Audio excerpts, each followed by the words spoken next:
All right. Well, a very, very happy Monday, and welcome to another episode of the TNC Sports Talk. Welcome to a new year of podcasting here on the TNC Sports Talk. Thank you for everyone who is tuning into us, whether it's on your audio apps or on our social media pages, YouTube and whatnot. It is a brand new year. I hope everyone had themselves a wonderful holiday weekend, New Year's weekend, a lot of football across the skies as we saw the wrap up of NFL Week 18, the Pro Bowl games ending, college football games advanced and improved. And on today's episode, I'm going to kind of keep it narrow and simple. I wanted to recap and talk about the Bengals versus the Browns and how the Bengals lost against the Browns in the final game. It was kind of one of those bittersweet moments when you think of it because it all came down to a field goal at which the Bengals won their last game in Cleveland, week one, to a field goal. And the Browns win this one with a field goal. We'll talk about that. We'll also want to dive into uh, professional wrestling this afternoon as we talk about the World Heavyweight Championship and the WWE Championship set to be defended to tonight and on Friday. So we'll talk about those matches and give you my opinions and takes on the year. Um, look, um, Grassroots, Enlightened Studios, written and directed by Terry Chappell. They are officially in rehearsal mode coming up this past weekend. Got a chance to hang out with some of the cast crews, watch some of the rehearsals, and I got to tell you, I praise a lot about Enlightened Studios and the way that they hold themselves, carry themselves in the productions, and everything that they do in the performing arts. But I got to say that it still, for some reason, amazes me how much Enlightened Studios improves from last production. And, I'm excited for what 2026 has in store for them. So if you guys haven't gotten your tickets yet to Grassroots, head on over to tickettailor.com. A link will be in the description below. And I want to say, let's go out there and let's support Enlightened Studios all together. Um, I want to kind of just take a moment and reflect on 2025 for a moment. You know, I'm not trying to be here and talk religiously to you. This is a sports channel, not a religious channel, but I did find myself reconnecting with my faith. And when we talk about coming back to a new year and new goals and new intentions that we may have, one of the things that I can't help but carry over into this year is keeping myself with faith. Um, I attend service.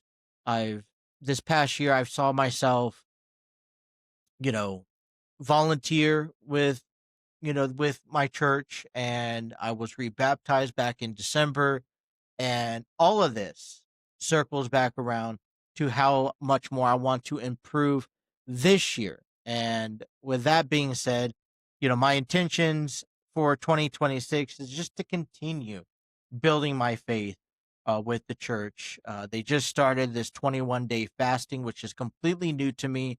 And I'm partaking in it. I'm not doing the whole Daniel's fasting or the only vegetables or just water. I'm doing it kind of like the time frame. So I'm almost more of an intermediate fasting where I'm not eating all day and I'm just devoting my time to staying busy. And I do feel it. Only second day doing it. I do feel it. Hurts. I tell you, I'm ready to go eat something. But one thing I've noticed, it's also not fun when you start eating it again because you have this window where you want to eat, you want to be able to get some food and out of the way, and when you start eating and you start filling up when your stomach has been emptied, it's like, all right, well, hold on, what are you doing here? It takes a moment back. So, fasting is not for the faint of heart. It's not easy, uh, but it is something that kind of reconnects us and shows us where our faith lies within the church. So within Christ, our Savior. So just carry me through the next 21 days and track my journey. As far as New Year's resolution goes, I just want to continue and put out the best product I could possibly put out for. I know there's a million podcasts out there. I know they have their own little unique takes and opinions about what sports looks like out there in the world. But I give my unique experience and opinions that may be right, may be wrong. And so I just want to continue to thrive, continue to grow this channel. I don't know the direction with gaming as far as 2026. I want to make sure I give credit where credit's due. A lot of my channel success cannot come without the help from gaming, turning my podcast over into a gaming console and uploading baseball, football, wrestling.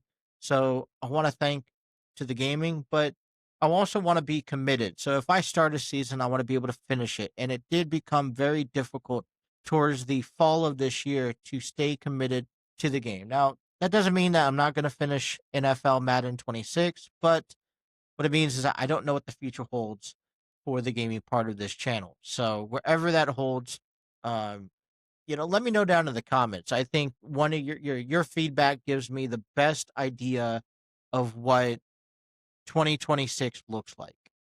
And so if you guys leave me a comment saying, yeah, I like the gaming, I like the AI content, then I'll probably stick with it. But if you don't, then let me know and we can best move this channel forward to what we have going through. So talked to you guys last time before we went on our little New Year's break, and we talked about um the insights of my partnership with Enlightened Studios. I am acclimating, that's my best term to call it, with this product. When I with this partnership, and I specifically say that because I'm learning a little. I'm stepping outside my comfort zone, which is frustrating, but yet satisfying when something does fall through. And I'm outside my comfort zone so that I can really expand my horizon. That's kind of my goal. And so I believe in Enlightened Studios. I believe in Terry and Nikhil and what they're all doing. And I find myself, doing my best, and I'm gonna get it right at some point. Wherever that point is, I will get it right, and we will be working on providing social media content and whatnot to Enlighten Studios. Support them. If you're in the area, head out to one of their events, head out to their theater productions, and let's support what they have envisioned, because what they have envisioned is something more powerful than anything than it can imagine. So, Enlighten Studios, like, share, and subscribe. Can't say that enough. All right, let's get down into the sports discussions here. Um, let's talk about those Bengals and those Browns. And boy, I want to clear something up just briefly about last week and something I said. You know, I didn't necessarily watch the Browns and Steelers game the previous week, week 17. What I saw out of that game, I will admit, it was a lot of defense. But when I went to the comparison between Aaron Rodgers and Shedeur Sanders, I wasn't trying to state anything that Shedeur Sanders has stepped up, has played a good game, and he's better than Aaron Rodgers. That's not the case. Aaron Rodgers has created a Hall of Fame portfolio. Joe Burrow has created a Hall of Fame portfolio. Lamar Jackson has created a Hall of Fame portfolio through their tenures in the National Football League. What I was referring that to was that you have this rookie quarterback that was drafted low in the draft this past year, was not really given a forefront understanding or acceptance into the Cleveland Browns. He was like, well, we just picked them up just to pick them up. And no one really had interest in seeing any value in Shedeur Sanders heading into this season. When he finally gets the nod to play on the field, it's not perfect. Yeah, as a matter of fact, he has a lot to learn. But what I will argue and testify with is that Shedeur Sanders, when he's going up against these quarterbacks, you also want to see it's a quarterback ratio. He didn't outperform Aaron Rodgers. He didn't outperform Joe Burrow this past Sunday. But at the tail of the tape, when you don't look in between the lines, and you look at the picture, the Browns beat the Steelers and the Browns beat the Bengals. So in reference, when you think of the Browns right now, who's running the offense? That's Shedeur. Who's running the offense for Pittsburgh? That's Aaron Rodgers. Well, you have a Hall of Fame caliber quarterback going up against a rookie quarterback that has probably no business being in the NFL. Well, if there's any glimpse, there's any hope in Shedeur Sanders' success, it's going to be taking advantage from moments like going up against a guy like Aaron Rodgers or Joe, or going up against a guy like Lamar, and building confidence based off of that. Now, the Browns find themselves at the bottom of the division. They completely suck, other than their defense. And you're trying to find any ounce of hope when it comes to giving the Browns offense some inspiration, some confidence to boost their gameplay. Just like the Bengals will give anything they can to inspire and to motivate and to get a good performance out of their defense. Right? So I don't want you to be misinterpreted. We head into the last week of the season. I wasn't thinking about Myles Garrett and his record-breaking moment that he had. If he was going to earn it, if he was going to gain it, he was going to earn it the right way, and he did. I actually wasn't thinking about that on both sides of the ball. You thought that the Browns, hey, the Bengals beat us at home, let's beat the Bengals at their home. We won the last game, let's win 2 in a row to finish off this new year 1-0 heading into 2026. The Bengals, they coming off of 2-game wins. I know it doesn't mean much, but it builds motivation. It builds confidence. And that's what I was focusing on about. What I saw Sunday honestly upset me a little bit.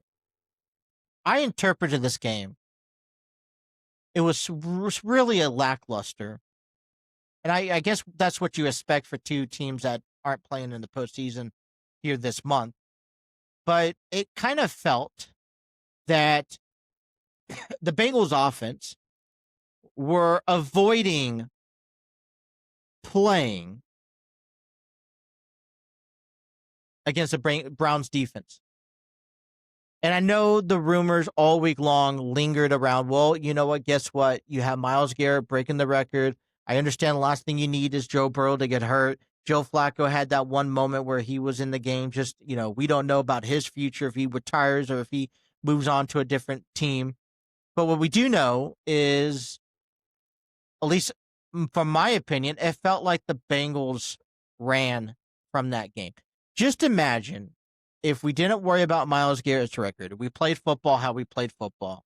We played aggressive. We wanted to win. And let's say Myles Garrett even got that record, let's say in the first 5 minutes of the game. That's behind us now. We can move on and we can focus on just winning the game. And instead, I felt like we played this catch-up game about the entire time until Myles Garrett broke the record. And what upset me was, like I said, if he was going to win, he was going to win. No questions asked. If he was going to get the record, he was going to get it. Why hide from it? Bengals underperformed. And, the tale of the take is the Browns had 200 total yards, went up against the Bengals 364. The Bengals dominated. They lost 20-18. Shedeur Sanders went 11 for 22, only threw 111 yards, while Joe Burrow went 29 for 39, threw 236, and scored 3 touchdowns, 1 to Jamar Chase, 1 to T. Higgins, and 1 to Chase Brown.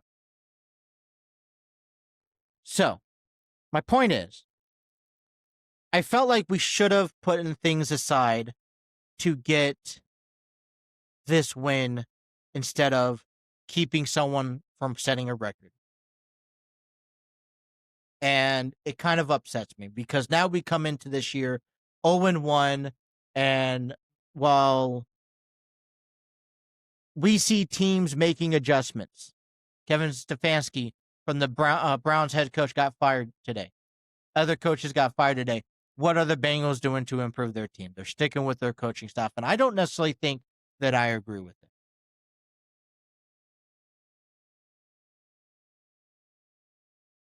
But all it did to me, in my opinion, it gives Cleveland Browns some sort of hope that, hey, 2026 is going to be a better year.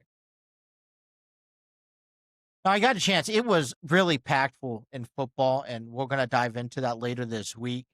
But I kind of focused my attention back on Saturday where the Panthers and the Buccaneers had a battle. Then we saw into Sunday. I watched the Bengals Browns, kind of tuned out the afternoon games, went back, watched the ending to the Steelers and Ravens game. And I just want to say congratulations to the Steelers. It was kind of a crapshoot back and forth at the end of the game. But congratulations to those Steelers. Congratulations to Mike Tomlin and to Aaron Rodgers.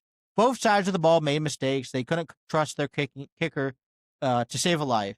And at the end of the day, it was on the edge of your seat. I was in bed watching this game, and I'm like, great, the Ravens are going to win this. They're going to win the division. They're going to go into the playoffs. And they may actually have some success, but they missed the field goal. Therefore, the Steelers run away with that division.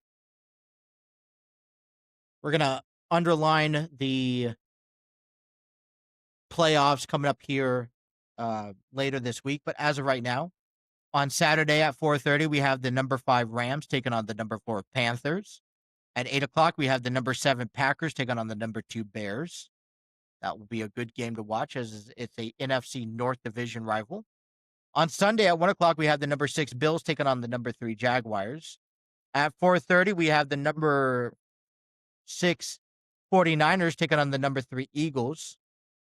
On Sunday at 8 o'clock, we have the number 7 Chargers taking on the number 2 Patriots. And on Monday, you have the number 5 Texans taking on the number 4 Steelers at 8 p.m. All right.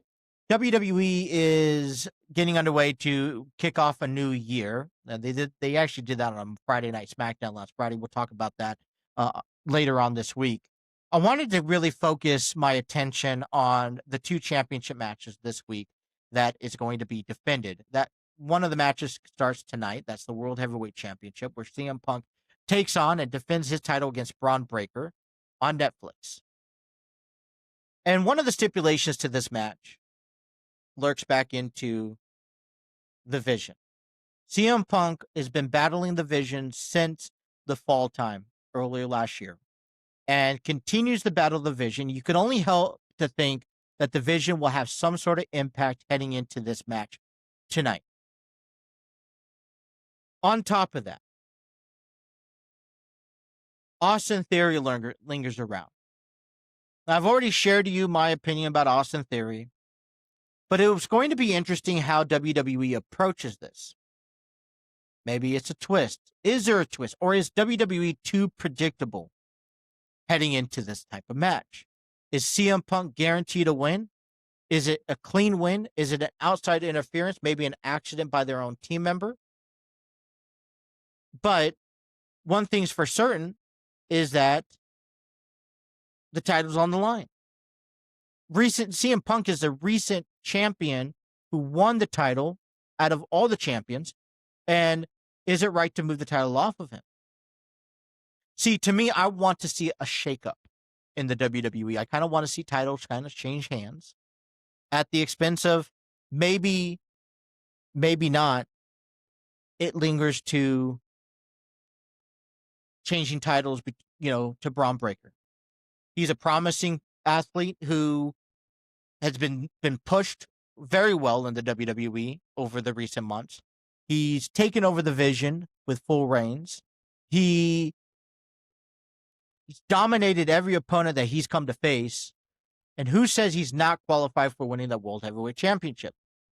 But maybe he doesn't win, and it wouldn't be a clean fight. It'd be an outside interference.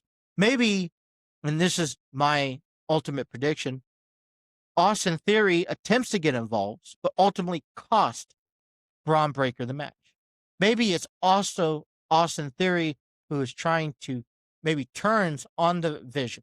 I know these are far-fetched explanations, but they're explanations and they're valid in my opinion. So how do you think the match is going to go tonight? Will CM Punk retain the title? And if so, will it be because of outside interference or by the Vision screw-up? Will the Vision get involved? Will Austin Theory get involved? Will they help make Braun Breaker the new World Heavyweight Championship? We will discuss that this week after we watch it on Raw, Netflix tonight. And I also want to talk about this coming up Friday when the WWE Championship is on the line, Cody Rhodes versus Drew McIntyre, a 3 stages of hell match. And I like the feud and how it's grown over the recent weeks. And I think there's a lot to look forward to on this match this Friday. I'm going to be honest with you. I feel like Cody Rhodes' championship run the second time around after beating John Cena at SummerSlam, it's been a bit stale. I don't know if people are waiting for Cody Rhodes to turn heel. I feel like that little kid from The Incredibles who's just sitting there on his bicycle and chewing his gum. When Mr. Incredible says, well, what do you want? And he says, I don't know, something amazing to happen, I guess. That's what it feels like to me. I'm waiting for something amazing to happen with Cody Rhodes. I'm not really intrigued in the feuds that he's getting into. Nothing's really catching my attention other than what's going on with Drew McIntyre. I feel like that build-up in that time has come and gone, and we got to work on the next thing. Cody Rhodes has had the title longer than CM Punk. If anyone's going to drop the title, I do believe Drew McIntyre deserves this chance. It provides a change-up. You think about this on Raw, if, let's say, Austin Theory cost Braun Breaker the match, theoretically, you could have 4 or 5 different angles all lurking in that one segment heading into the road to WrestleMania. I think Drew McIntyre creates an opportunity for new segments. Maybe brought this up. A Randy Orton, who just returned last Friday, could be a WrestleMania opponent for Cody Rhodes. That's the only thing that keeps my attention alive when it comes down to Cody Rhodes.